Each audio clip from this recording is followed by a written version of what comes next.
नमः सिद्धेभ्यः ॐ नमः सिद्धेभ्यः ॐ नमः सिद्धेभ्यः।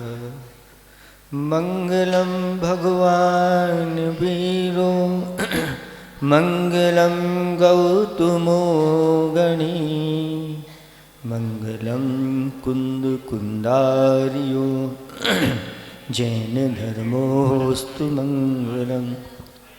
सर्वमंगलमांगल्यं सर्वकल्याणकारकं पिधानं सर्वधर्माणां जैनं ज्योतु शासिनं। प्रणिपत्तु वर्धमानं विष्णुतरत्नमालिकां वक्षे मरवन्यं देवं देवादिपं वीर। देवादिदेव 1008 कैवल्य कमलापति श्री आदिनाथ भगवान की परम पूज्य स्वाट आचार्य पिवर गुरुवर श्री विद्यासागर जी महाराज की 3 कमलों करोड़ मुनिराजों की। बोले परम पूज्य मुनि श्री विमल सागर जी महाराज की, समस्त मुनि संघ की। पाठ करेंगे। कहाँ खलु नालंकृयते दृष्टादृष्टार्थ साधन पटियान कंठस्थितया विमला प्रश्नोत्तरत्नमालिकया भगवन् किमुपादेयं गुरुवचनं हेयमपि च किमकार्यं को गुरुरधिगततत्त्वः सत्त्वहिता बुद्धितः सतितं त्वरितं किं कर्तव्यं विदुषा संसार छेदः किं मोक्षतरोर्बीजं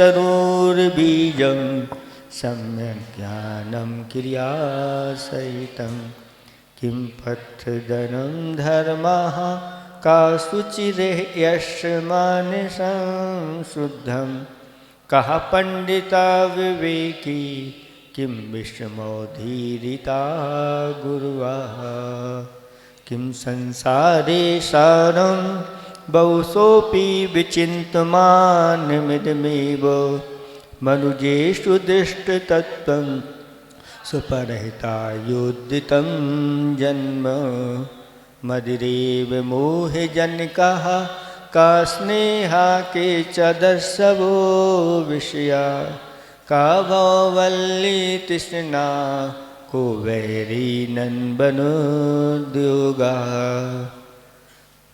कस्मात् भय में मरना धन्धादपि को विशिष्यते रागी कः सूरो यो ललना लोचन बाणैर्न च विथितः पातुं कर्णाञ्जलिभिः किममृतमिव बुध्यते सदुपदेशा किं गुरुताया मूलं प्रार्थनं नाम किं गहनं स्त्रीचरितं कश्चतुरो यो न खण्डितस्तेन किं दारिद्र्यमसन्तोषीव किं लाघवं याञ्चा किं जीवितमनबद्ध्यं किं जाड्यं पाठवेप्यनाभ्यासा को जागर्ति विवेकी का निद्रा मूढ़ता जंतो नलिनी दलघत जललो तरलम किम यौवनम धन्मथायु केशधर कर निकरा नुकारिणा सज्जिनाइव नरकः परवस्ता किं सौख्यं सर्वसंग विरतिर्या किं सत्यं भूतहितं किं प्रेया प्राणिनामश्रुवः किं दानमनाकाङ्क्षं किं मित्रं यन्निवर्तयति पापा कोऽलङ्काराशीलं किं वाचां मंडेन सत्यम। बस इतना ही हुआ।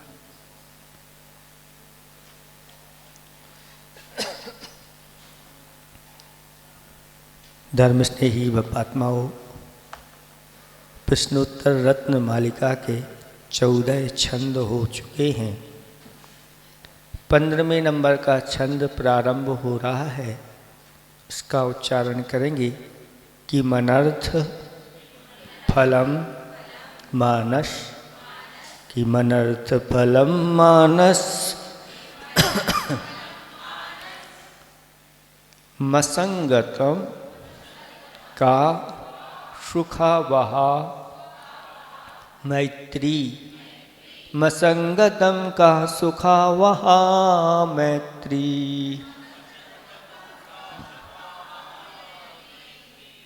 सर्वविषण विनाशे, सर्वविषण विनाशे को दक्षा सर्वथा त्यागः, को दक्षा सर्वथा त्यागः। कि मनर्थ फलम मानस, मसंगतम का सुखावहा मैत्री। सर्वविषण विनाशे को दक्षा सर्वथा त्यागः। पढ़े।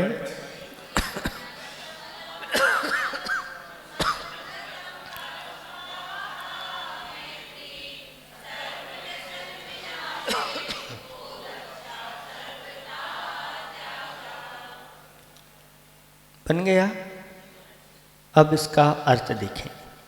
किम माने क्या, अनर्थ फलम, अनर्थ का फल किम क्या है। हे भगवान ये बताओ अनर्थ का फल क्या निकलता है। उत्तर दिया जा रहा है मानसम असंगतम, असंगतम मानसम यानी असंगत मानस होना। असंगत का अर्थ होता है कि मन में हमेशा हमेशा आकुलता बनी रहना, अस्थिरता बनी रहना, बार बार उसी के बारे में मन चला जाना, यानी मन की शांति नहीं होने का नाम ही असंगत है। अनर्थ का फल यही होता है कि मन फिर शांत नहीं रहता, अशांत अशांत हमेशा बना रहता है। अनर्थ का अर्थ क्या होता है, कोई ऐसा कार्य कर लिया जिसका कोई प्रयोजन नहीं था, निष्प्रयोजन कार्य हो गया या अप्रयोजनीय कार्य हो गया, उसको आचार्य भगवतों ने अनर्थ कहा है। और अनर्थ का अर्थ और खोटे अर्थ में भी इसका अर्थ निकाला जाता है। एक होता है अर्थ और एक होता है व्यर्थ और एक होता है अनर्थ। अर्थ तो प्रयोजनीय हो जाता है और व्यर्थ यानी यूं चला जाता है, लेकिन अनर्थ के अर्थ इससे ज़्यादा बढ़ कर के हो जाता है। तो ऐसे कुछ कार्य हैं जो इस प्रकार के कार्य अगर कर लिए तो वह अनर्थ, मानसिक आकुलता या अस्थिरता जो पाप या अत्याचार करने के बाद मनुष्य पछताता रहता है, अपनी ही दृष्टि में वह गिर जाता है और बेचैनी पैदा करता है कि मैंने ये कार्य ठीक नहीं किया। इसलिए ऐसे कार्य नहीं करना चाहिए, ऐसे कार्यों से बचना चाहिए। अथवा ऐसे कोई कार्य हमने लोगों को बता दिए जिससे अपना कोई प्रयोजन सिद्ध नहीं होता और उससे पाप और बहुत बड़ा हो जाता है। कोई लौकिक कार्य किसी को बता दिया और उसने इस प्रकार के कर दिया, आपको तो उससे कुछ मिला नहीं। इसलिए वृत्तियों के लिए अनर्थ दंड बताए हैं कि अनर्थ दंड 5 प्रकार के अनर्थ दंड होते हैं। इसके 5 भेद बताए। हिंसोपदेश, हिंसा का उपदेश दे देना। किसी को हिंसा का उपदेश दे दिया, अब वह हिंसा में लग गया। अरे हमने ये क्या किया, आपको क्या मिला? अब जो भी हिंसा करेगा उसका छठा हिस्सा आपके पल्ले में जाएगा।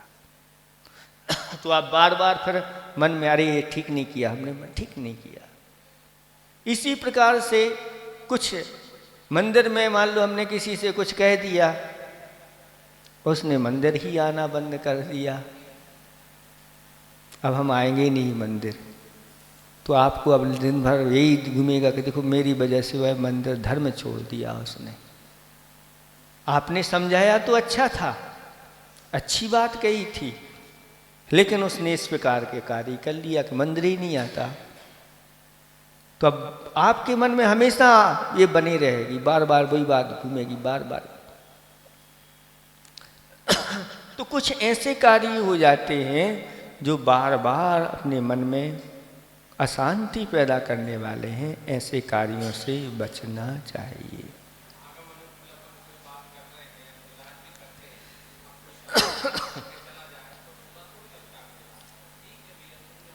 फिर भी लगता तो है कि देखो भैया हमने इस प्रकार से बात उससे नहीं छेड़ते तो ऐसा नहीं होता। अपन का अच्छा भाव है, अपना भाव तो अच्छा है, लेकिन इस बार कोई कर देता है तो वो दिमाग में घूमने लगे, शांति से वह बैठने नहीं देता। यद्यपि इस बात के, लेकिन फिर भी कुछ ऐसे अनर्थ हैं जो अनर्थ अपने लिए अपने योग्य नहीं है और बार बार मन में टीस पहुंचाने वाले हैं। ऐसे अनर्थों से बचना चाहिए। जैसे हिंसा का दान आ गया, कोई हिंसात्मक हमने उपकरण दे दिया और सांसारिक कार्यों में उससे वह हिंसा कर रहा है। हाँ, इसलिए इस प्रकार की चीजें अग्नि आदि नहीं देते थे। क्या पता आप क्या करोगे। माचिस नहीं, रस्सी नहीं, कोई भैया एक रस्सी चाहिए आप दे दो, और जाकर के उसने फांसी लगा ली उसी रस्सी से। तो अब आपके दिमाग में वही घूमेगा, फिर इधर उधर की सब भी बातें आएंगी, ये बीचे आ जाएगी। ये सारी चीजें इसलिए कि ऐसे उपकरण आप दान नहीं करिए, गैंती फड़ुआ आदि आदि इस प्रकार के नहीं। धार्मिक अनुष्ठान के लिए अगर आपके कार्य के लिए दे रहे हैं तो उसमें तो आपको पाप नहीं लगेगा, पुण्य लगेगा। लेकिन सांसारिक कार्यों के लिए देते हैं तो इस प्रकार से आपको कुछ मिलने वाला नहीं। कई लोग इस प्रकार से ले जाते हैं, भैया आप अपनी गाड़ी दे दीजिए। तो गाड़ी किसके लिए दी, क्यों ले जा रहे हैं? अगर कोई धार्मिक कार्यों के लिए ले जा रहे हैं तो फिर भी दे सकते हैं, नहीं तो भाई सामान्य से तो हम नहीं देंगे, क्योंकि इसमें हिंसा आदि होगी, उसका पाप किसको लगेगा? हमारा व्यवहार तो बनाना पड़ता है। नहीं, सारे व्यवहार नहीं, इस प्रकार के व्यवहार नहीं। व्यवहार हम योग्य व्यवहार देखेंगे। इसलिए वृत्ति जो है बहुत सावधानी रखता है। लोग कहते हैं तो बहुत कंजूस हो गए हैं, इनके अंदर ऐसी उदारता नहीं है। नहीं, आप उसका प्रयोजन है, किस प्रयोजन से ले जा रहे हैं? आप अगर हमारी गाड़ी ले जा रहे हैं और व्यसन करके आ गए, इसके लिए ले गए, 4 मित्र मिल गए, चलो इधर खोटे कार्य करके आ गए तो फिर उसका दोष स्वयं को होता है। इसलिए इन अनर्थ दंडों से बचना चाहिए।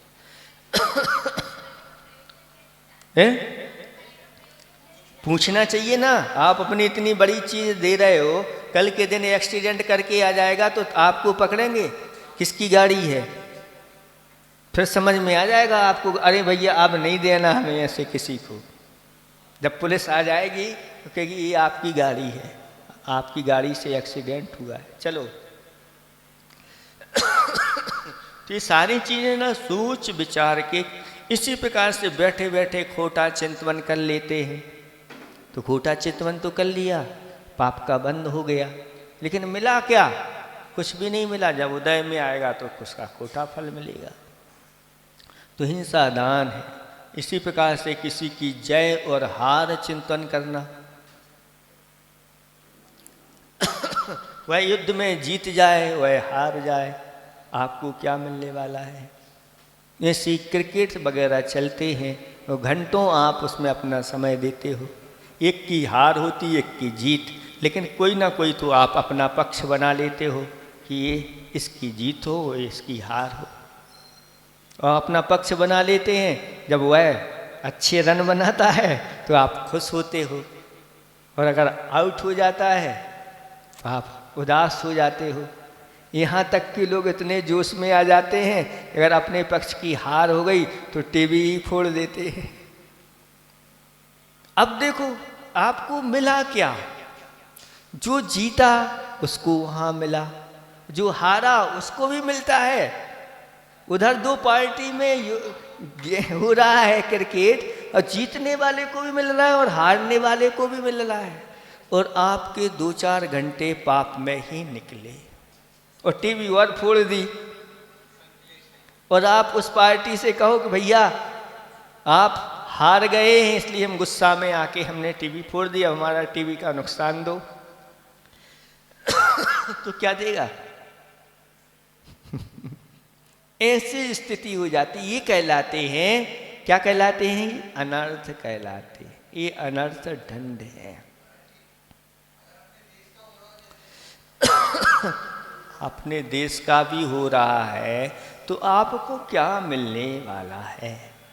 आप अच्छे भगवान का भजन करिए, भगवान हमारे देश की रक्षा हो, है ना, इस प्रकार की भावना करिए। आप अपना काम उसमें इस प्रकार से आप नष्ट नहीं करिए। क्यों?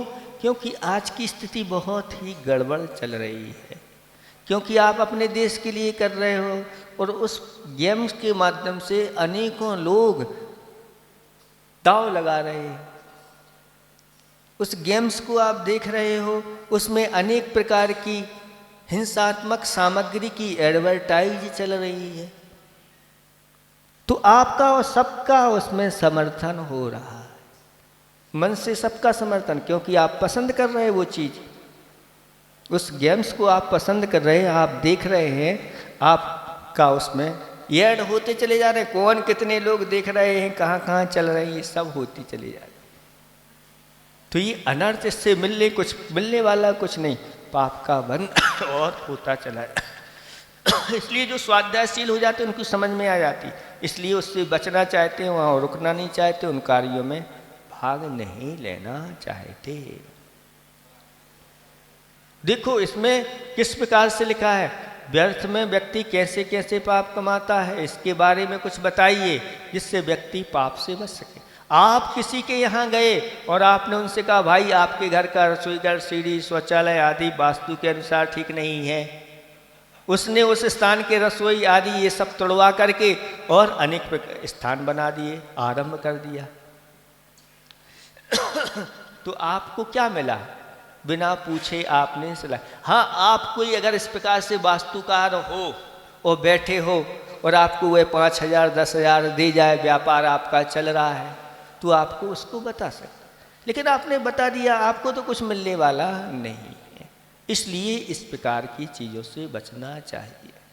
धार्मिक कोई अच्छे कार्य हो रहे हो तो फिर उसके लिए अलग चीज़ होती है, लेकिन इस प्रकार की चीज़ें नहीं। आपने अपने मित्र से कहा भाई आपका खेत खाली पड़ा है, आप उसमें एक अच्छा बगीचा लगा लें, जिससे अच्छे फल फूल प्राप्त होते हैं और अच्छा पैसा आएगा। उसने आपके कहने से बगीचा लगा लिया, उसमें जो हिस्सा होगी आपको 6वां हिस्सा मिलेगा, ये पाप आपको लगेगा। है? अब इस प्रकार से जैसे मुनिराज भी है ना, तो आपको खेती के लिए, आप अगर खेती करते हैं तो हम ऐसा कहेंगे भैया हिंसात्मक खेती नहीं करना, जिसमें जीवों का घात होता है, वर्तमान की इस प्रकार की खेती आप नहीं करना। कोई आप व्यापार कर रहे हैं तो कहा कि आप खोटा व्यापार कर रहे हैं, आपको ऐसा व्यापार नहीं करना चाहिए। शास्त्रों में आपके कुल के अनुसार व्यापार बनाया, वैसा व्यापार करना चाहिए। ये सामान्य उपदेश देना एक अलग बात हो जाती है, और इस प्रकार से जाकर के पर्टिकुलर आप इस प्रकार से ऐसा ना करके ये करने लग जाना, इसमें तो अच्छे कार्यों के लिए सलाह देना, खोटे कार्यों के लिए। इसी प्रकार आप जो भी सलाह देते हैं, जैसे होटल खोलो, अब होटल खोलेगा तो अब दिन में भी और रात में भी 24 घंटे इसमें पाप। छिंदवाड़ा में हम थे, एक व्यक्ति ने ऐसे ही होटल खोल लिया, जैन था, हम लोगों से जुड़ गया, तो हमने भैया उसको सलाह दी कि भैया ये सब चीज़ आपके लिए नहीं, क्योंकि रात में ऐसा हो, हम आपको रात का भोजन छुड़वा रहे हैं और आपने छोड़ दिया, और आप कितने लोगों को रात में बना करके खिला रहे हो अपने योग्य नहीं। तो फिर उसने वो बंद किया और दूसरा धंधा चालू कर दिया जो उसके योग्य था, और उससे भी ज़्यादा आज उसका चल रहा है। अभी उसने एक बहुत बड़ी मूर्ति गुरु जी के सानिध्य में 24 में दान कर दी, तब उतना उस पाप से भी बच गया, और साथ साथ में इसका ये पुण्य, और इस प्रकार की बुद्धि चल। तो इस प्रकार से अपन बचा सकते। हम ये नहीं कहेंगे कि आप ये धंधा आपको ये करना है, आप ये करने लगो, इस प्रकार से नहीं कहें। ये आपके योग्य है, इसमें सात्विकता है, इसमें हिंसा आदि नहीं होती। आप लोगों को ऐसे व्यापार करना चाहिए जिसमें कम से कम हिंसा हो, आप बचें, बचना चाहिए, बचाने का है, हमारा समर्थन नहीं है। जैसे मान लो कोई अब रात में पूरा त्याग नहीं कर पाता तो भैया 8 बजे के बाद त्याग कर दो। तो महाराज आपका 8 बजे तक के खाने के लिए समर्थन है का? नहीं, समर्थन नहीं हमारा, रात के खाने का समर्थन तो है नहीं, लेकिन हम जितना त्याग करा रहे उस त्याग के लिए हमारा समर्थन है। भैया इतना ही कर दो, चलो इतना ही कर दो। इतना नहीं कर पा रहे तो जब सोने लगो तो सोते समय तो भोजन नहीं करोगे ना, तो त्याग कर दो। अमराज स्वप्न में अगर भोजन हो गया तो भैया दोस्त लगा है, वो आपने नियम चला करके बुद्धिपूर्वक नहीं तोड़ा है, टूट गया है, तो उसका थोड़ा बहुत निंदा गढ़ा करके प्रायश्चित कर लेना चाहिए। इस प्रकार से कीटनाशक दवाइयों का व्यापार करो, किसी से कह तो दिया, लेकिन अब वो चालू कर दिया, अब इतनी इसमें इस प्रकार की वो व्यापार कर रहा है, अब आपको पछतावा हो रहा है, अब मन में अशांति, अरे यार हमें ऐसा नहीं कहना था, और ये इसने काम चालू कर दिया। इसी प्रकार से किसी से कह दिया ब्यूटी पार्लर खोलो, आदि आदि इस प्रकार के कार्य कर देते हैं जो अपने कुल के अनुसार नहीं होते। बाद में पता चलता है कि ये हमने ठीक नहीं किया तो फिर उसको आकुलता उत्पन्न होती। इसलिए ये सब चीज़ नहीं करना चाहिए, अनर्थ से बचना चाहिए। 5 प्रकार के नरदंडों में हिंसा उपदेश, हिंसा दान, दुष्श्रुति और खोटा चिंतन करना, और प्रमादचर्या। प्रमादचर्या में प्रमाद के कारण से हम बहुत सारे ऐसे कार्य कर देते हैं। जैसे मान लो आपने लाइट जलाई और जला करके छोड़ दी, और उसी समय जीवों की बहुत सारी उत्पत्ति हुई, और सुबह देखा कि वह ढेर लग गया वहाँ पर। आपने देखा अरे यार ध्यान नहीं रहा, बंद कर देते तो ऐसा नहीं होता। तो मन में अशांति इस प्रकार की होती। तो ऐसी अशांति ना हो, इसलिए हमें अप्रयोजनीय कार्यों से बचना चाहिए। दुष्श्रुति यानी खोटा पढ़ना आदि आदि, दुष्श्रुति उसको श्रुति यानी श्रुत आदि, खोटे शास्त्र पढ़ना है ना और खोटे शास्त्रों को सुनना पढ़ना, वो सब इसी में आ जाता है। तो खोटे शास्त्र हैं जो अपने लिए विषय कसाय को बढ़ाने वाले हैं, पाप को बढ़ाने वाले, आर्त ध्यान को बढ़ाने वाले, रौद्र ध्यान को बढ़ाने वाले ऐसे बहुत सारे उपन्यास आदि आते हैं, और कई भाग उनके रहते हैं, और आप चालू कर दिया तो फिर उनमें ऐसे बिल्कुल एकाग्र हो जाते हैं कि अरे शाम हो गई, भोजन नहीं हुआ अभी हमारा। ऐसे सीरियल आते हैं, चंद्रकांता आदि जैसे बहुत सारे। अब रुचि अच्छी रहती है, क्योंकि इसमें जादुई या इस प्रकार के कारनामे या अनेक प्रकार के दिखाई देते हैं। तो चंद्रकांता तो बाद में धारावाहिक बायक बना, पहले तो उपन्यास तैयार हुआ। और क्या, इनमें सब में वही साहस, संग्राम, लड़ाई झगड़ा आदि आदि। उससे आपका धर्म ध्यान कहाँ हो रहा है? उसमें आपके आर्त ध्यान और रौद्र ध्यान के अलावा कुछ नहीं होता। विषय आदि में आरंभ, संग, साहस, ऐसा होता। परिग्रह बढ़ाने वाला, आरंभ को बढ़ाने वाला, साहस यानी कुछ इस प्रकार के पराक्रम आदि दिखाने वाले, इस प्रकार के जो चलते हैं, ये सब चीज़ें सब अपने लिए अप्रयोजनीय है, प्रयोजनीय नहीं होते।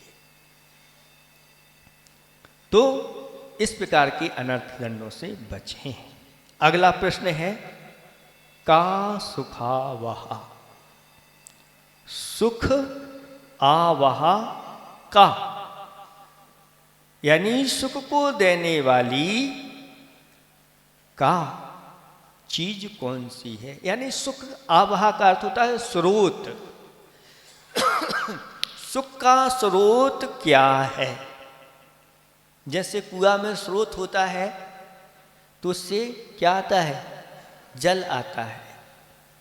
ऐसे ही अपने अंदर सुख आता चला जाए, सुख भरता चला जाए, शाता का आश्रय होता चला जाए, उसका स्रोत क्या है? या हमें सुख मिले उसका स्रोत क्या है? तो कहते हैं, उत्तर देते हैं मैत्री। यानी सभी जीवों के प्रति मैत्री भाव होना ये सुख का स्रोत है। बैठे बैठे आप देखो, अब ये छोड़ दो, ये बता दिया कि ये तो इससे तो मानसिक शांति मिलेगी, लेकिन बैठे बैठे अगर हम मैत्री की भावना कर रहे हैं कि संसार में इतने अनंत जीव हैं, चारों गतियों में कर्मों के कारण से परिभ्रमण कर रहे हैं, नरकों में किस प्रकार के दुख उठा रहे हैं, त्रिंच गति में किस प्रकार के दुख हो रहे हैं, ये भगवान ये सारे के सारे जीव क्या हो जाएं? ये दुख से छूट जाएं। हाँ, इनको किंचित मात्र भी दुख ना हो। सभी जीव, सबको सम्यक दर्शन की प्राप्ति हो, सबको रत्नात्रय धर्म की कल्याण मार्ग की प्राप्ति हो, सभी जीव सुखी रहें, किसी को किल्तुस मात्र भी दुख ना हो। इस प्रकार की भावना करना ये क्या कहलाती है? मैत्री भाव कहलाता है। और ऐसी मैत्री भाव करने से क्या हमारे ऐसा करने से वो सुखी हो जाएंगे? बताओ। ऐसे करने से वे नारकी जीव हैं, नरक में दुख उठा रहे हैं, क्या सुखी हो जाएंगे? वो सुखी हो अथवा ना हो, हम सुखी जरूर हो जाएंगे। क्योंकि ऐसी भावना करने से सुख का स्रोत अंदर हमारे भर जाएगा। जब यह भावना का फल उदय में आएगा तो आपको सुख सुख ही मिलेगा, आप दुख से रहित हो जाओगे। इसलिए बार बार यहाँ पर आचार्य भगवान कह रहे हैं कि सुख का कोई स्रोत है तो मैत्री भाव है। ये मैत्री भाव का चिंतन मनन करना चाहिए, क्योंकि मैत्री की भावना जो रखता है वह अपने अंदर सम्यक दर्शन को सुरक्षित रखता है। सम्यक दृष्टि चार प्रकार की भावना करता, सब जीवों में मैत्री भाव, और दुखी जीवों में करुणा भाव, और जो गुणवान हैं उनमें प्रमोद भाव, और जो अविनेय हैं ऐसे जीवों में माध्यस्थ भाव रखने वाला अपनी सम्यक दर्शन को सुरक्षित रखता है। ऐसा जानना चाहिए। इसलिए वह ऐसी चीज़ों को छोड़ता है और अच्छी चीज़ों को ग्रहण करता है। एक बार आचार्य भगवंत के पास एक व्यक्ति आए और कहते हैं, महाराज आपसे कुछ पूछना चाहते हैं, जीवन जीने की विधि क्या है? आचार्य से पूछा जीवन जीने की विधि क्या है? तो आचार्य ने उत्तर दिया कि लाभ का ग्रहण करो और हानि का त्याग करो। यानी जिस वस्तु से लाभ होता है उसको अपन को ग्रहण करना है, और जिस वस्तु से हमारे लिए हानि होती है उसका त्याग करो। ये जीवन जीने की विधि है। फिर जीवन की शैली क्या होना चाहिए, या जीने की शैली क्या होना चाहिए? तो आचार्य ने कहा कि न्यूनतम लेना, अधिकतम देना और श्रेष्ठतम जीना। बस इतने ही में काम हो गया, ज़्यादा आचार्य चर्चा नहीं, बस हो गया आशीर्वाद। न्यूनतम लेना और अधिकतम देना और श्रेष्ठतम जीना। कम से कम लो और लोगों को अधिक से अधिक जितना दे सको दो, और अपने आचरण को श्रेष्ठ बनाओ, तो श्रेष्ठतम जीना। बस यही जीने की शैली है। इसी प्रकार से यहाँ भी बताया जा रहा है कि यह तो अनर्थ का फल है, उसको अनर्थ को त्याग करो, और अगर करना है अच्छा चिंतन तो खोटा चिंतन छोड़ करके लोगों के प्रति मैत्री की भावना करो, जिससे आपका हित होगा।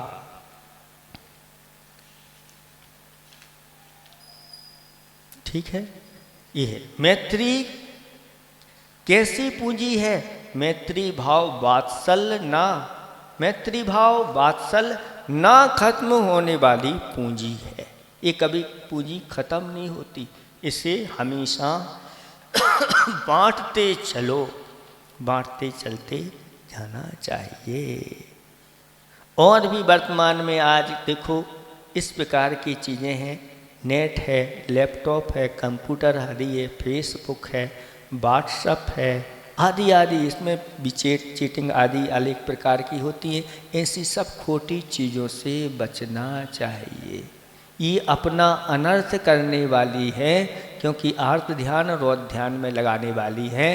वही जब अभी तो इनको करते समय आनंद आता है, लेकिन जब इनका फल उदय में आता है तो दुख रूप में भोगना पड़ता है। इसलिए किमपाक ललित सम, किमपाक फल होता है, वह देखने में बहुत अच्छा लगता है और रसदार होता है, उसका रस भी अच्छा लगता है, सुगंध भी उसमें से अच्छी आती है, लेकिन उसका जो फल होता है वह बहुत कड़वा होता है, यानी वह जहरीला फल होता है, अंदर जाते ही प्राणों को ले लेता है। ऐसे ही एक कार्य है, आगे जा कर के ये प्राण लेवा बन जाते हैं, इसलिए बचना चाहिए। ठीक है, इसमें बहुत सारी चीजें दी हैं, आप लोग इसको पढ़ लेना। अगला प्रश्न है, सर्वव्यसन विनाशे को दक्षा। क्या किया जा रहा है? सभी प्रकार के व्यसन यानी दुख होते हैं, व्यसन माने या दुख, विनाशे नाश में, कहाँ दक्षा, कौन समर्थ है? सभी प्रकार के दुखों के नाश करने में का दक्षा, कौन समर्थ है? तो उत्तर दिया जा रहा है सर्वथा त्यागा। यानी जिस व्यक्ति ने सभी प्रकार से सब कुछ त्याग कर दिया है, ऐसा व्यक्ति अब सर्वथा दुखों का त्याग करने में समर्थ हो जाता है। बहुत अच्छा उत्तर दिया जा रहा है। आप अगर दुखों को, समस्त दुखों को नाश करना चाहते हैं तो पूर्ण रूप से त्याग की भावना अपने अंदर जागृत करो, क्योंकि संसार में अगर कोई दुख का कारण है तो ये परिग्रह है, और जिसने इस परिग्रह का त्याग कर दिया तो वह सुखी होता चला जाता है, और एक दिन समस्त परिग्रहों का त्याग करके सिद्ध परमात्मा बन जाता है। इसलिए इसका त्याग करो, दुख से छूटना है। आचार्य भगवान कहते हैं, हे भव्यात्मन, अगर आप दुख से छूटना चाहते हो तो सामान्यम, उस श्रामण्य को ग्रहण करो। श्रामण्य क्या कहलाता है? श्रमण का भाव श्रामण्य कहलाता है। श्रमण बनो, और श्रमण का जो भाव होता है अंतरंग और बहिरंग रूप से जो संयम को धारण किया जाता है वह श्रमण का भाव कहलाता है। उस श्रमण का भाव ही श्रामण्य कहलाता है। और श्रामण्य का तो तभी वह श्रामण्य प्राप्त होता है जब सब प्रकार से आप त्याग कर दो। और अगर आपने उसका त्याग कर दिया तो दुख से छूट जाओगे, ऐसा है। तथा जिसे जिस वस्तु से दुख हो उसका त्याग कर दो, इसका ये ना काम भी। अगर आप हमें दुख है, महाराज दुख से कैसे छूटे? तो दुख के जो कारण हैं आप उनको छोड़ दो तो आप सुखी हो जाओगे। भाई ये कोई परेशान कर रहा है आपको, तो आप, कोई भी परेशान कर रहा है, चाहे घरवाली हो चाहे घर वाले हो, तो आप उनको छोड़ दो, तभी आप दुख से छूट पाओगे। नहीं तो हमेशा हमेशा के लिए दुखी बने रहो। क्या छोड़ नहीं सकते? छोड़ सकते हैं। जिस समय आप लोगों का विवाह होता है उस समय ये आप सब लोग सप्त, क्या कहलाते वे वचन हैं, सप्त वचन होते हैं उसमें। ये सप्त वचन इस प्रकार से भी होता है कि सबको अपने अपने कल्याण करने की छूट रहेगी। आप अपना कल्याण करना चाहते तो ये बाधक नहीं बनेंगे, और एक कल्याण करना चाहते हैं तो आप बाधक नहीं बने। इस प्रकार का धर्म कार्यों के लिए कोई एक दूसरे के लिए बाधक नहीं बनेगा, यही कहलाता है। तो इस प्रकार से आप जिसको जिस माध्यम से या जिस वस्तु से दुख हो रहा है आप उस वस्तु का त्याग करोगे तो तत्संबंधी दुखों से आप बच जाओगे। और अगर आप पूर्ण सुखी होना चाहते हैं तो पूर्ण रूप से आपको परिग्रह आदि का त्याग करना पड़ेगा। मुख्यतः दुख पर वस्तु को अपना मानने में है, किंतु आत्मा के अलावा संसार में मेरा कुछ भी नहीं है। जो इसे मानता है वह कभी फिर दुखी नहीं होता। चाहे घर में आग लगे, चाहे पानी बरसे, जब मेरा है ही नहीं तो फिर हमें क्या है? कोई विकल्प नहीं। और जब ये मेरापन होता है इसमें, तो अगर किसी ने झूठी भी कह दिया कि आपके घर में आग लग गई तो वहीं रोने लग जाओगे, देखने तो बाद में जाओगे, उसी समय दुखी हो जाओगे। और मेरापन है ही नहीं तो चाहे घर में आग लगे चाहे कुछ भी, मुझे कुछ लेना देना नहीं होता। इस प्रकार से आप लोगों को ये सब प्रश्नों के उत्तर अच्छी तरह से अपने अंदर उतार करके उनका समाधान कर लेना चाहिए। इसमें 3 प्रश्न हुए हैं। पहला प्रश्न क्या है?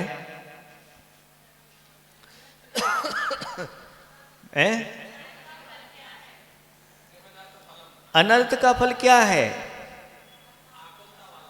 मन की अशांति, आकुलता। ठीक है। फिर मैं सुख का स्रोत क्या है? मैत्री भाव सुख का स्रोत है।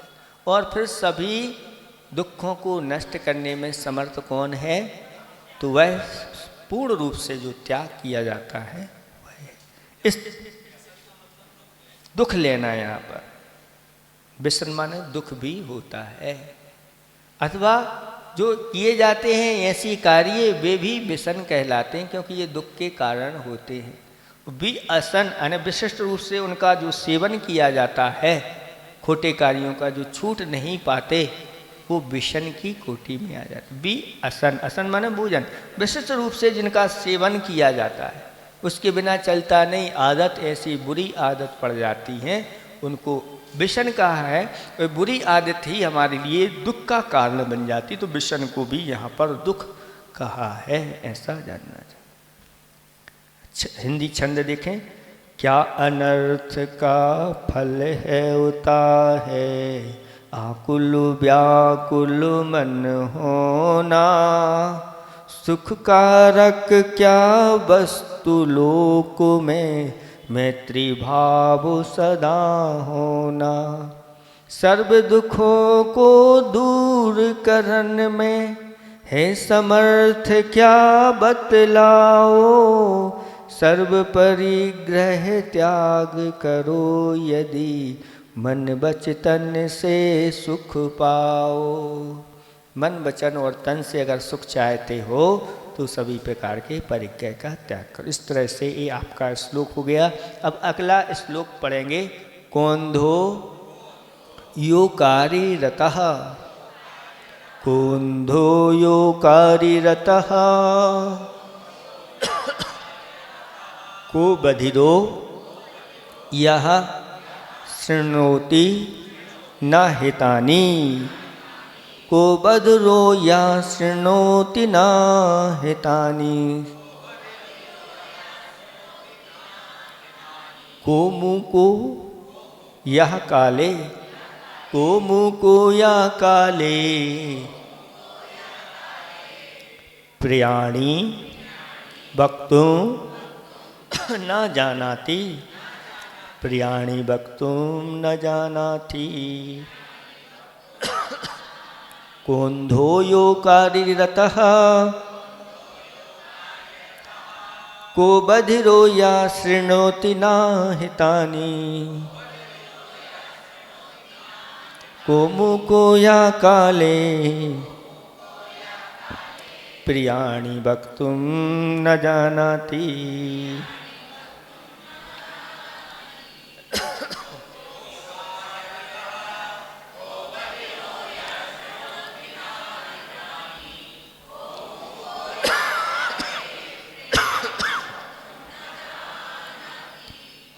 बन गया। अब देखो यहाँ पर जो है ना, अंधा कौन है, बहरा कौन है, गूंगा कौन है, ये पूछा जा रहा है। यहाँ पर जो है ना, शारीरिक जो विकलांगता होती है वो उसका यहाँ अर्थ नहीं है। हाँ देखो बताते हैं। को अंधो, अंधो अंधा कहा, अंधा कौन है, तो उत्तर दिया जा रहा है यो यह, यानी जो अकार्य रतहा, यानी जो निंदकारी में लगा हुआ है, वह कौन है, अंधा है। यानी विवेक जिसका खो गया है, यानी जिसकी विवेक की आँख फूट गई है, वह अंधा है। फूटी आँख विवेक की कहा करे जगदीश, और कंचनी आँखों 300 मनीराम खो 30। एक दोहा है, फूटी आँख विवेक की कहा करे जगदीश। भगवान भी क्या करेगा, कंचनी आँखों 300 मनीराम खो 30। कंचनिया मतलब कोई नित्य कारिणी है, उसको बुलाया तो उसको तो 300 दे रहे हैं, और एक विद्वान पंडित को बुलाया मनीराम को, उसको 30 रुपए का टीका कर रहे हैं। तो ये किनका सम्मान कैसा होना चाहिए, तो उनका जैसा सम्मान है वैसा तो होता नहीं, और किनका कैसा सम्मान होना चाहिए उनका वैसा सम्मान नहीं होना चाहिए। उससे भी बढ़ कर के आप देने के लिए तैयार हैं। कहते हैं भैया आजकल एक्टरों के लिए लाखों रुपए दे करके बुलवाया जाता है। तो आजकल वर्तमान में आपके भगवान हीरो ही भगवान हो गए हैं। वो जैसा करते हैं आप वैसा ही करते चले जाते हो, आप वैसा कहते हैं तो आप भी करने लग जाते हो। तो क्या हो गया, फूटी आंख विवेक की, विवेक जिसका फूट गया है, यानी आंख विवेक की आंख जिसकी नहीं है तो वह अंधा है, ऐसा कहा गया है। खोटे कार्यों में तो करोड़ों अरबों खर्च कर देते हो और धार्मिक कार्यों के लिए उनसे पूछ के आते हैं। पूछते हैं, मम्मी से पूछते हैं, पापा से, कोई लड़का होगा अगर धर्म कार्य के लिए अगर इस प्रकार से कहीं भी थोड़ा सा, हम माँ से पूछेंगे, हम पिताजी से पूछेंगे, हम भाई से पूछेंगे। अब उससे पूछना, बेटा तुम जब खोटे कार्यों में इतना खर्च करते हो, तुम्हारे लिए लाखों रुपए मैं दे चुका हूं, क्या तुमने मुझसे पूछा? पूछते हैं बच्चे खोटे कार्य करने के लिए कि माँ मैं ये खोटा कार्य करने जा रहा हूँ बच्चों, और पैसे तो आप लोग दे देते हैं और वो कहते बेटा जितने खर्च करना खर्च कर लेना। लेकिन जब धर्म की बात आती है तो पत्नी कहती है मैं पति से पूछना है, पति कहता है बिना पत्नी के पूछे तो हम कुछ कार्य करते ही नहीं। ऐसी स्थिति बन जाती है। तो समझ लेना कि फूटी आंख विवेक की। तो महाराज बिना पूछे करते हैं तो लड़ाई झगड़ा भी तो होता है, इसलिए समन्वय बनाना पड़ता है। तो आप लोग समन्वय बनाइए, लेकिन अगर आपके पास अधिकार है तो उसका पूरा पूरा उपयोग भी कर लेना चाहिए। क्योंकि जो व्यक्ति विवेक की आंख खोल के रखता है फिर वह अंधा नहीं माना जाता। लेकिन आंख होते हुए भी कुछ ऐसे आंखों के द्वारा आप कार्य करते हैं खोटे कार्य, तो समझ लेना आपकी विवेक की आंख फूट गई है। किसी ने कहा है हासिल करो विद्या बुद्धि विवेक को तेज करो। हासिल करो विद्या बुद्धि विवेक को तेज करो, बातें जो बुरी हैं उनसे परहेज करो। कौमी इज्जत है नेकियों से बंधुओं, इसमें क्या है कि नकले अंग्रेज करो। आप भारतीय हैं और नकल किन की कर रहे हैं? उनकी कर रहे हो। तो आपको अभी अपना भारतीय स्वाभिमान नहीं है, इसलिए नकले अंग्रेज करो। अंग्रेजों की नकल आप कर रहे हैं। आप अपने देश में आपकी जो संस्कृति है उस संस्कृति को आप अगर बरकरार बनाए रखना चाहते हो तो हमारे गुरुओं ने, हमारे प्रभु ने और हमसे जो बड़े हो चुके हैं उन्होंने क्या किया उसके अनुसार करना चाहिए। और अगर आप इस प्रकार से नहीं करते हैं तो आपकी फिर विवेक की आँख फूट गई है, इसलिए आप अंधे। निंदकारी कौन कौन से हैं? तो बहुत सारे निंदकारी आप लोगों को बताए। सप्त विषण जो है ना, ये निंदकारी माने जाते हैं। इनको करने वाला दूसरों कोई भी देखेगा तो उसकी निंदा, और परलोक में भी निंदा गढ़ा को प्राप्त होता है। इसलिए अनैतिक कार्य जो है वह निंदनीय माने जाते हैं। अनैतिक कार्य, जितनी नैतिकता दी गई है आपको तो नैतिक है, लेकिन अनैतिक कार्य करते हैं तो वह निंद है। इसलिए इस प्रकार के कोई कार्य करता है और देखता है कि सामने इसकी सजा ऐसी मिलती है और फिर भी कर रहा है, तो कहते हैं जानबूझ करके जो आंखें होते हुए भी कुएं में गिर जाए तो भैया कहेंगे कि ये अंधे थे क्या अंधे हो। तो इस प्रकार से करना चाहिए। आंख वाला है अंधे से टकरा, आंख अंधा है लालटेन लेके चल रहा है रात में। अंधा है रात में लालटेन लेके चल रहा है और एक आंख वाला बहुत जल्दी आया और अंधे से टकरा गया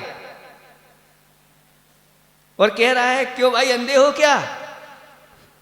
आंख वाला क्या कह रहा है? क्या अंधे हो भैया? वो कहता है हाँ हम तो अंधे हैं। तुम अंधे हो तो ये लालटेन लेके क्यों चल रहे हो? ये आपके लिए जो आंख वाले हैं कम से कम देख लें कि मैं तो आ रहा हूं। ये आपके लिए है, हम तो अंधे हैं, क्या आप भी अंधे हो? नहीं, मैं अंधा नहीं।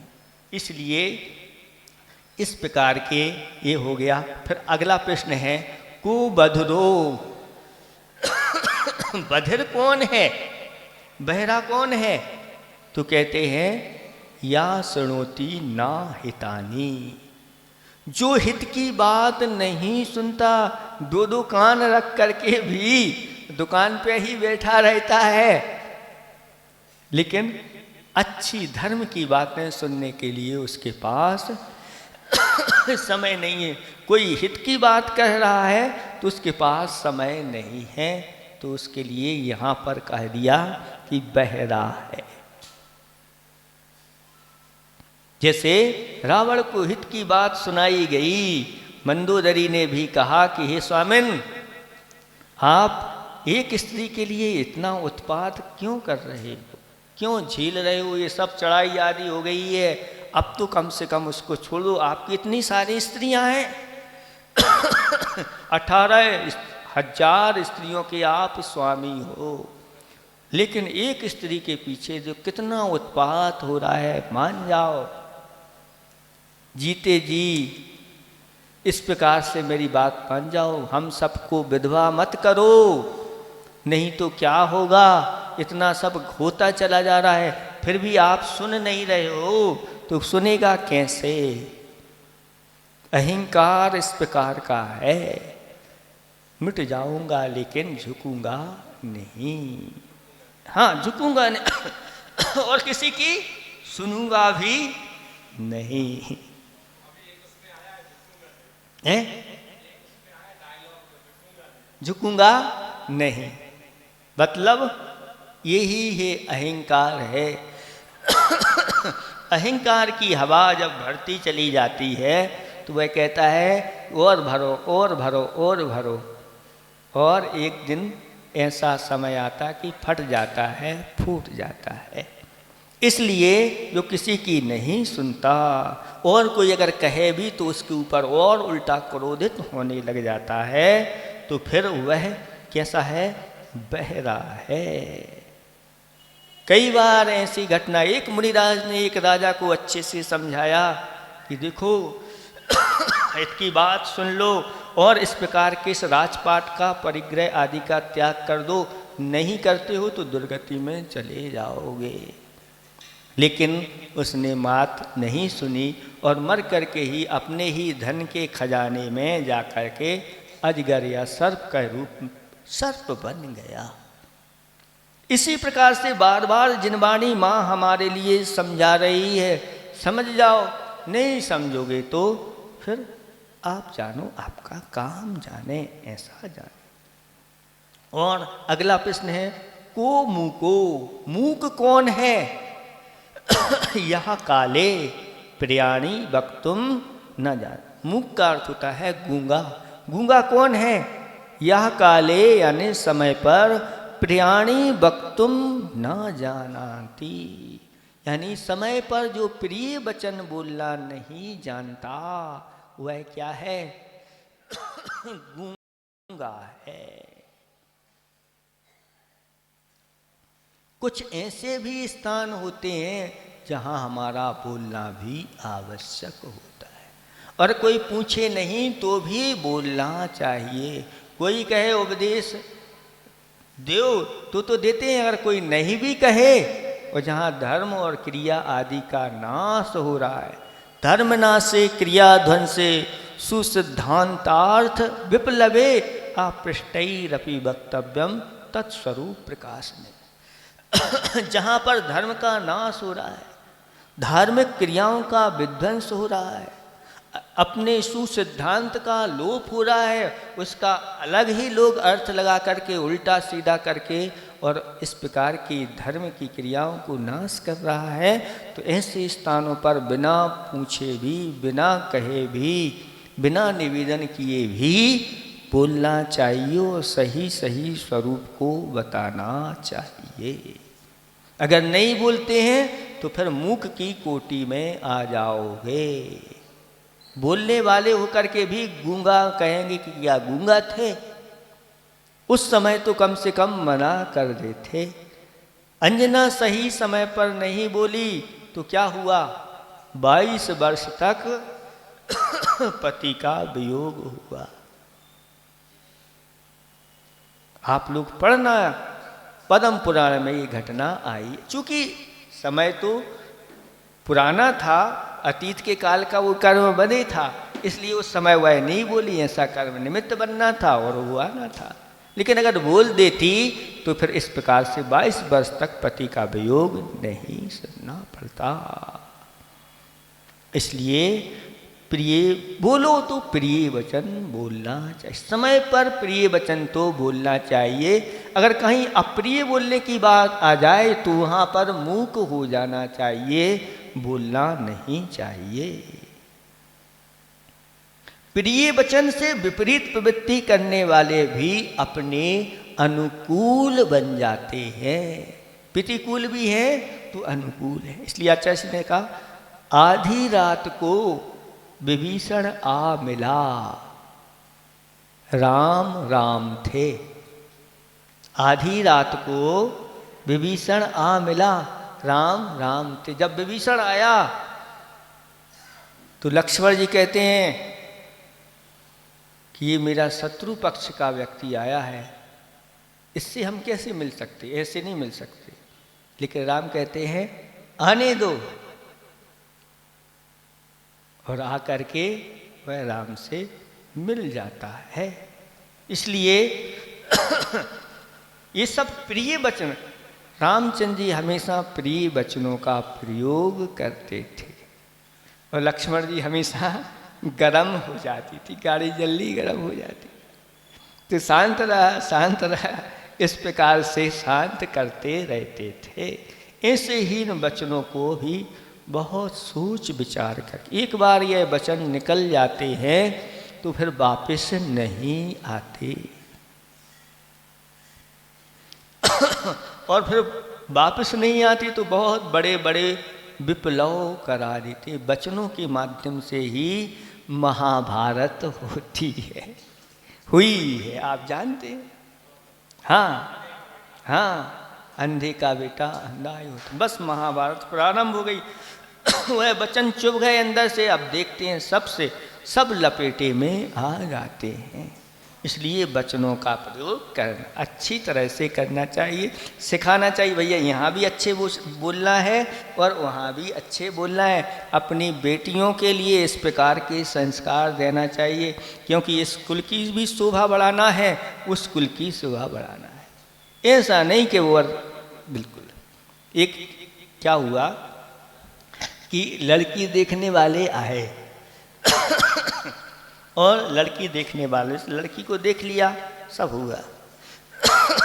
वो उससे पूछा कि महाभारत रामायण आती है कि नहीं।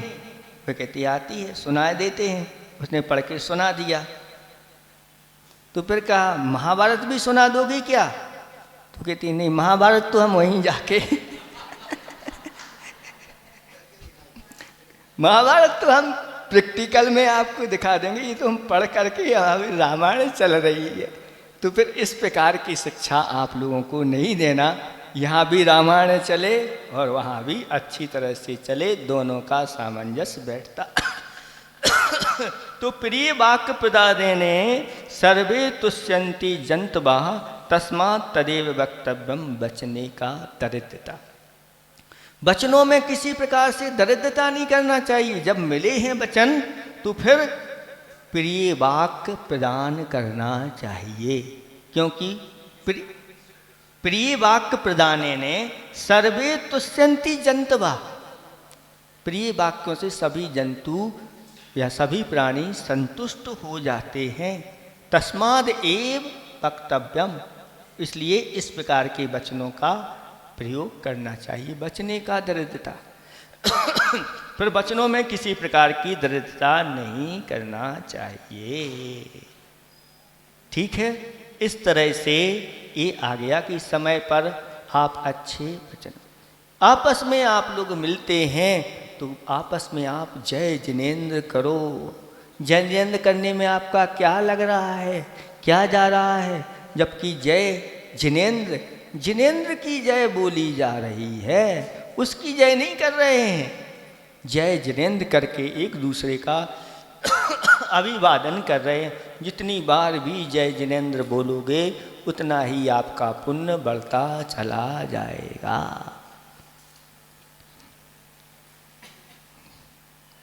ठीक है, समय हो गया का? आज घड़ी अभी है क्या? एक आध और कर लें, एक और कर लेंगे, क्योंकि अब समय पे समाप्त करना है। आप पर्यूषण पर्व आ रहे हैं और पर्यूषण के पहले पहले अपन को इसको पूरा करना है। इसका पाठ करते हैं। ये 4 प्रश्न, 3 प्रश्न इसमें भी हैं। अंधा कौन है जो अकादी में रत है? बहरा कौन है जो हित की बात नहीं सुनता? मूक कौन है जो समय पर प्रिय वचन नहीं बोलता? हिंदी वाला और सुन लें तो और। जग में अंधा कौन रहा है जो निंदित दुष्कारी करे? कौन रहा बहरा इस जग में जो निज हित ना सुना करे? गूंगा कौन कहा जाता है मुख होकर भी इस जग में? मिष्ट बचन जो नहीं बोलता कभी यहाँ शुभ अवसर में। शुभ अवसर पर तो कम से कम अच्छे वचनों का प्रयोग कर लेना चाहिए। अगला, किम मरणम मूर्खत्वम। किम मरणम मूर्खत्वम क्यों चानर्घ्यम यदौसरे दत्तम। अच्छा, छूट तो नहीं गया? किम मरणम मूर्खत्वम चानर्घ्यम यदौसरे दत्तम। 1 मिनट, 2 2 4 और 2 6 2 8 2 10 2 12 2 14 और 2 16। किम चाहिए यहाँ पर, है ना? हाँ, एक किम लिख लो वहाँ पर, छूट गया होगा। किम मरणम मूर्खत्वम क्यों चानर्घ्यम यदौसरे दत्तम। किम चानर्घ्यम यदौसरे दत्तम आमरणात् किम शल्यम। आमरणात् किम शल्यम पृच्छन्नम यत्कित मकार्यम। पृच्छन्नम यत्कित मकार्यम। किम मरणम मूर्खत्वम किम चानर्घ्यम यदौसरे दत्तम आमरणात् किम शल्यम पृच्छन्नम यत्कित मकार्यम कृत।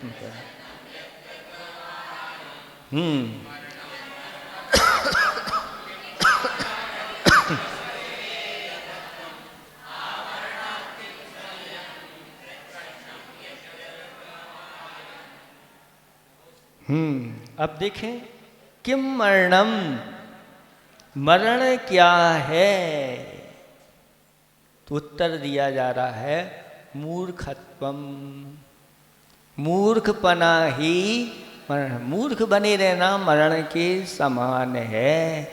इसलिए मूर्खता का त्याग करो, कुछ पुरुषार्थ करो, कुछ अभ्यास करो, जिससे ये मूर्खता चली जाए।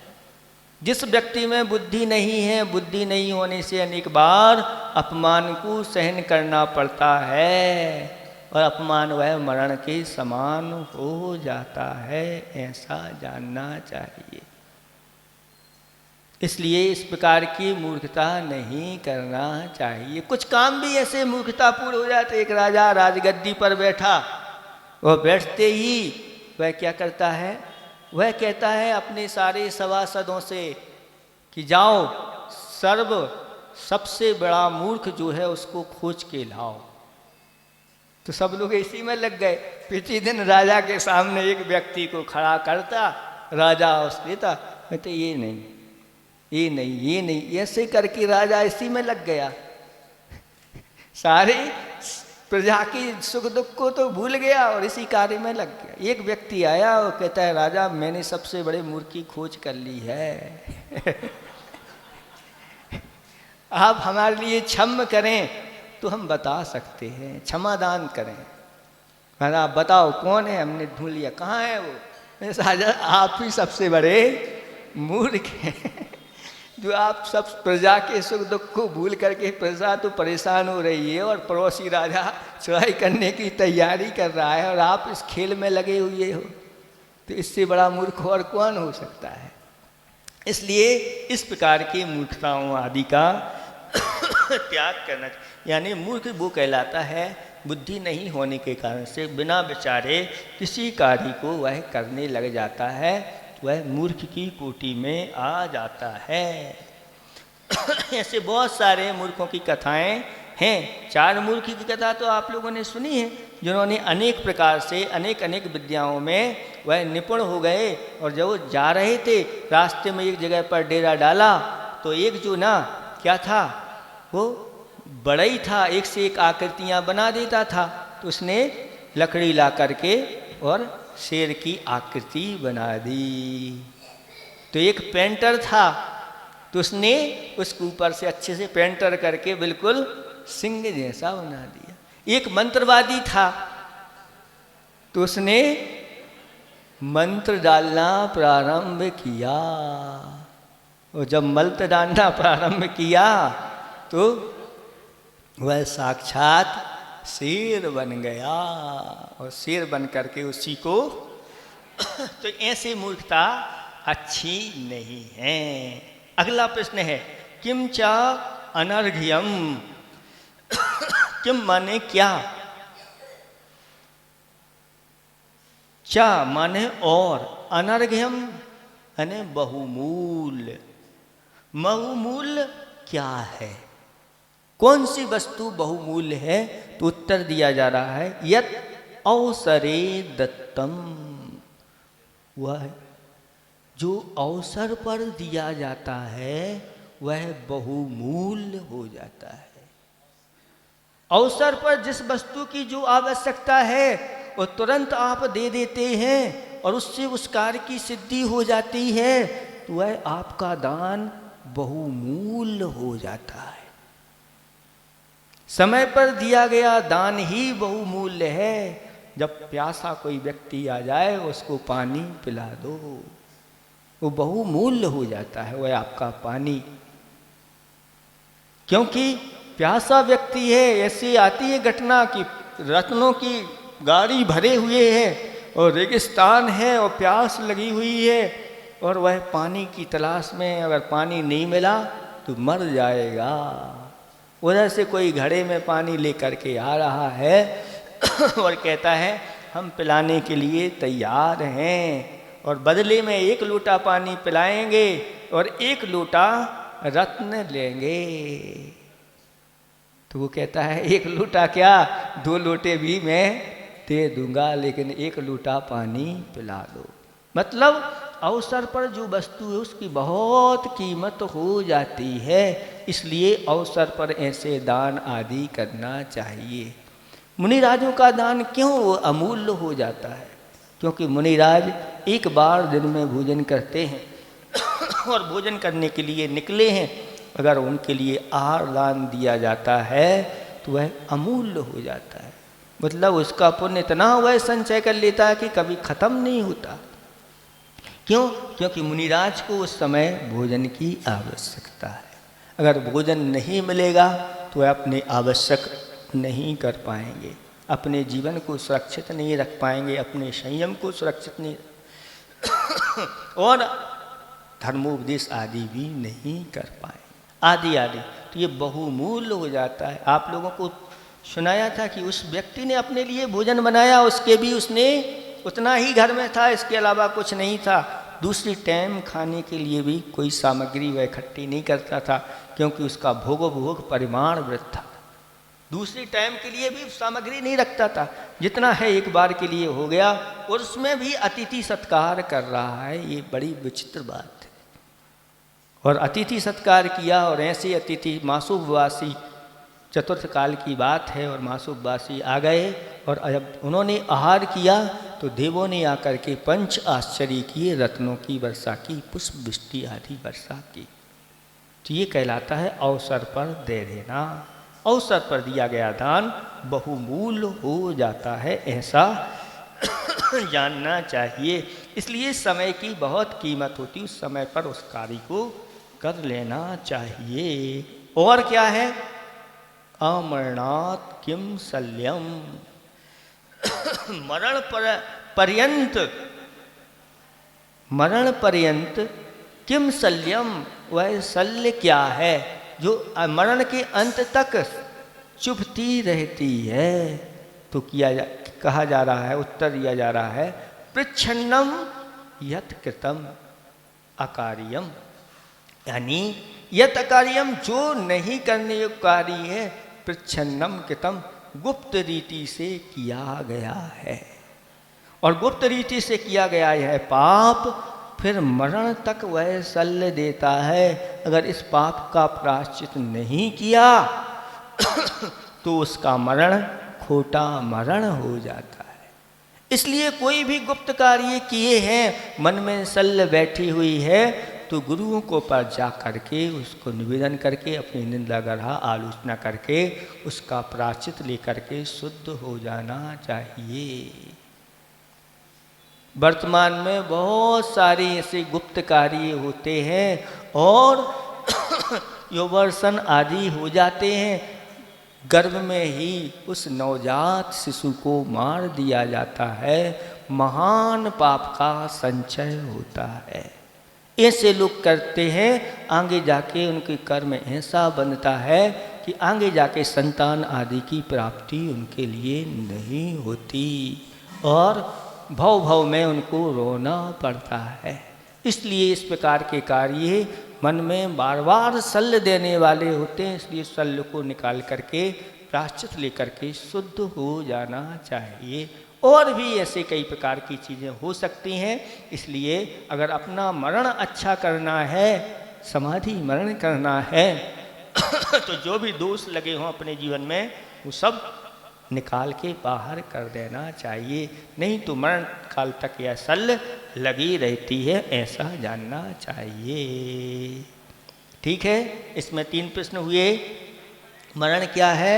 मूर्खपना और अनर्घ यानी बहुमूल्य क्या है जो अवसर पर दिया जाता है, और मरण पर्यंत शल्य क्या है जो गुप्त रूप से किया गया पाप है, वह है, ऐसा जानना चाहिए। मरण समय कष्ट देता क्या मूर्खपना इस प्राणी को, क्या अमूल्य है वस्तु लोक में अवसर पर जो दानी हो। मरण समय तक चुभे हृदय में ऐसी शल्य कौन सी है, गुप्त रीति से किया गया जो पाप कर्म पीड़ा सी है। इस तरह से आपके 3 श्लोक आज हो गए। 3-3 चलाएंगे तो अपनी गाड़ी समय पर पहुंच जाएगी। अहिंसा परमो धर्म। परम पूज्य मुनि श्री विमल सागर जी महाराज की। बंधुओं, अभी अभी आप और हम सभी ने राजऋषि अमोद वर्ष मुनिराज द्वारा रचित प्रश्नोत्तर रत्नमालिका ग्रंथ की कक्षा के माध्यम से धर्म के मर्म को मुनिश्री के मुखारबिंद से समझने का प्रयास